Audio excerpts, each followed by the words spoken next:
what to stack with enclomiphene.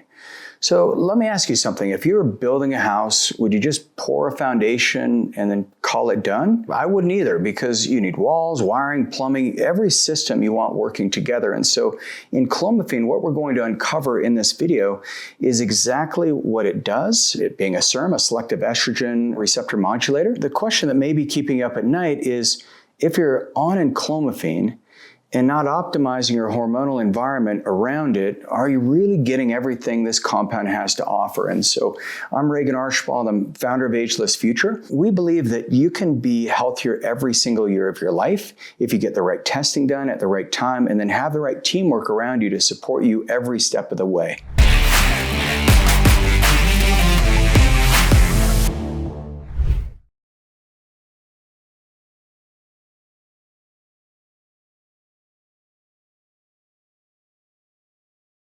If you think of someone starts enclomiphene, and what we see is most of the time men want to take enclomiphene because they want their testosterone to improve without damaging their reproductive capabilities. And so we'll see testosterone improve from 300 up to 500 or 600 nanograms per deciliter. And they feel better, but they plateaued. And the optimal range is, let's get you up to 700 to 900. And so one of the reasons why you may have plateaued and you feel like, man, I'm not really getting the benefits that I thought, it might not be the enclomiphene. The real reason is you just haven't put in the rest of the structures of the house. And so what we'll walk through is exactly what you want to stack enclomiphene with, some of the testing that you want to do up front so you make sure you're getting the full benefit of it. And then also we'll share with you what the APHOS framework is and how it actually can help you in your biology put in the right combinations, because this Ageless Future process is where we design personalized stacks that are based on your actual labs, and especially labs like your gut. So we want to look at beta-glucuronidase, and it's not just some guesswork that you'll find on some forum. So here's some of the history of enclomiphene. So it went from clomiphene citrate to enclomiphene. It's this whole evolution of the smarter hormone restoration, because I'm finding more and more men want to transition off testosterone replacement because of the risk of high levels of hematocrit, and they want to be able to produce their own testosterone. And they're seeing that enclomiphene has a really good backstory, because the story is fascinating, and this is what most people don't know about it, is it's been looked at for a broad period of time. And so if you think of enclomiphene, it was back in the early 1960s. Clomiphene citrate was introduced as a fertility drug, and women were using it to stimulate ovulation, and it worked. The medical community quickly figured out it could also stimulate testosterone for men. So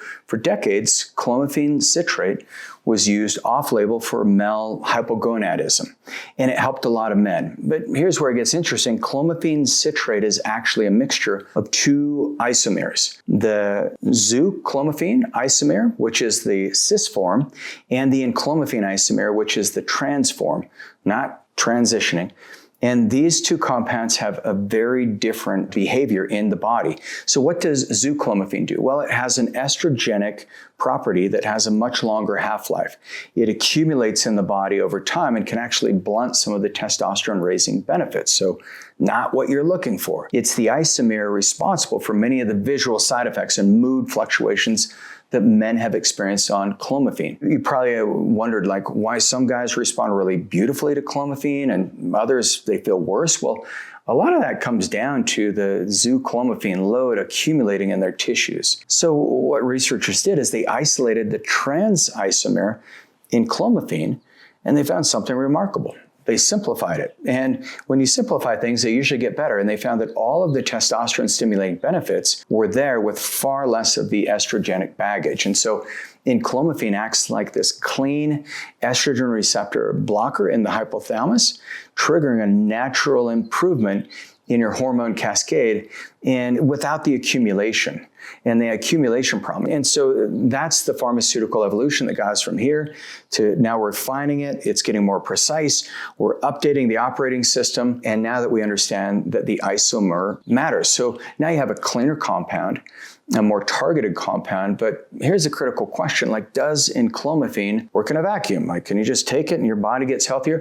Well, absolutely not. No hormone operates in isolation. Testosterone production depends on an entire orchestra of nutrient cofactors. So you want to think of your metabolic pathways, and this is where running your metabolomics test, your gut test are critical. You want to look at your enzymatic systems, and if these systems are depleted in any way, and many of you have depletions in crucial minerals and nutrients, and especially if you're a man over 35 and you don't have these nutrients, it's like you're driving a Ferrari with low octane fuel. So the engine's just not going to work as well. And so if you think of how enclomiphene works and why smart stacks amplify it, let's just start saying what you want to think about on the mechanics. So enclomiphene, it blocks estrogen receptors in the hypothalamus. And when the hypothalamus can't see estrogen, it concludes that testosterone must be low.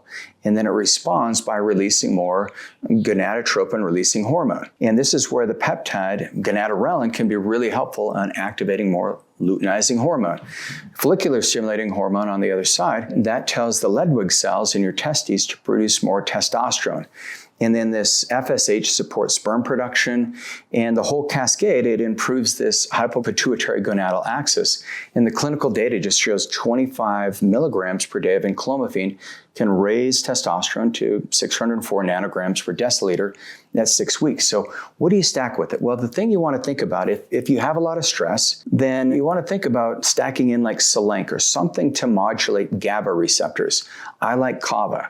I created a drink called Founders Fuel. You can go to foundersfuel.co, and it's got a little bit of a microdose of kratom. It's got kava, it's got L-theanine and lion's mane. So one of the perfect ways of putting your brain in flow state and relaxing the body. The second thing you can stack with enclomiphene is think of something to modulate the bacteria in your gut so that you're getting a good processing of all of the hormones. So you can unconjugate the hormones, detoxify those.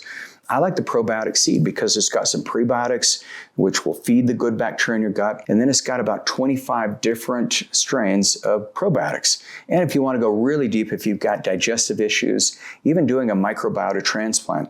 The third thing that works really well is if you can detoxify your body and get your filtration systems working really well. So that's where unsweetened cranberry juice, about an ounce, a little bit of lemon juice, some apple cider vinegar and water. Drink a couple glasses of those every day and make sure you stay hydrated.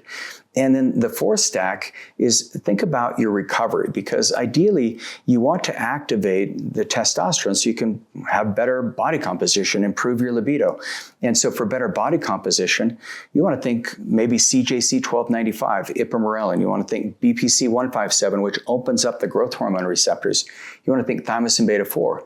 And then as you're working towards health optimization, you also may want to think, what can I do for the mitochondria? And how can I really get my body composition really dialed in? And that's where you can think like 5-amino-1-MQ, which inhibits the NNMT pathway. You get more NAD production.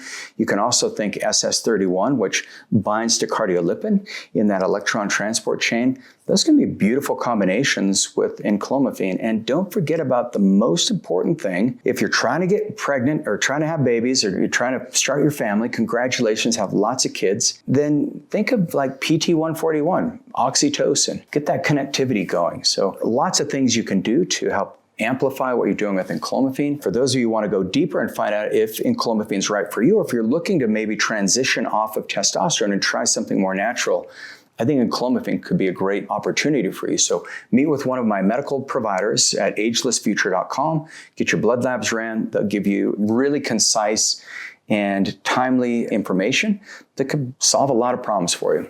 Thanks for being on the channel. I'm Regan Archibald. I'll see you on the next one.